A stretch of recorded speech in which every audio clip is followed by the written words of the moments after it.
Pasado na sa Senado ang panukalang maglagay ng mas malalaking plaka sa harap at likod ng mga motorsiklo para daw madaling matukoy sakaling may krimen o disgrasya. Pero isang grupo ng motorcycle dealers ang umaalma. Nakatutok si Chino Gaston. Nahuli kam nitong Lunes kung paano hinold up at sinakdan ng dalawang lalaking nakamotorsiklo ang isang babaeng naglalakad sa boundary ng Maynila at Pasay. Ang mga ganitong insidente ang gustong mapigilan ng kapapasalang sa Senado na Senate Bill No. 1397 o Motorcycle Crime Prevention Act of 2017. Sa ilalim nito, ang mga motorsiklo lalagyan ng mas malalaking license plate sa harap at likod. Ang mga letra at numero dapat ay nababasa hanggang sa layong 12 hanggang 15 meters.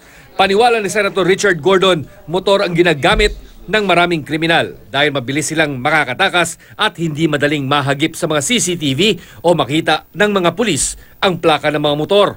Sa datos ng PNP mula 2016, sa Metro Manila pa lang, mahigit 6,000 na ang bilang ng krimen kung saan ang gamit ng mga kriminal ay motorsiklo. Higit doble ang bilang na ito mula 2013. Yan ang taga natin sa extrajudicial killing. At kaya nagagawa nila, maliit ang plaka, naunahan ng takot. Kung malaki, mabubulaga, makikita sa CCTV. At kung may 24-hour call center ang LTO, malalaman kagad kung sino may-ari ng motorcycle. Pag-aaralan daw ng Land Transportation Office o LTO kung paano maayos at ligtas na maipapatupad ang panukala. Instead na yung aluminum plates or whatever na hard material, decal o sticker ang lalagay. At siguro may component pa na RFID para for easier identification. Hindi ka natitingin sa likod, di ba? Hindi mo napapaabantihin pa yung motor para just to take the rear plate number. Pero umaalma ang Motorcycle Dealers Association of the Philippines sa anila'y bago na namang pahirap sa riders.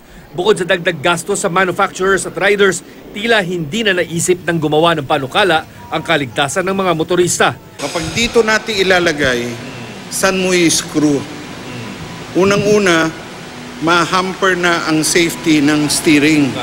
Hindi ka pwede basta maglagay niyan. Pag-aaralan ulit ng mga Japanese engineer yan na para walang tamaan dito sa loob dahil may mga wirings to di ba? Or pwede lumipad. Yes. Pangalawa, yung another safety issue is kapag hindi sturdy ang pagkakabit, kapag lumipad dito, ang unang tatamaan dito is yung gumagamit ng motor.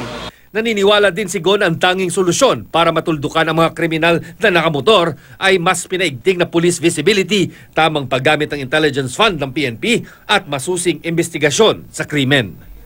Chino Gaston, Nakatutok, 24 Oras.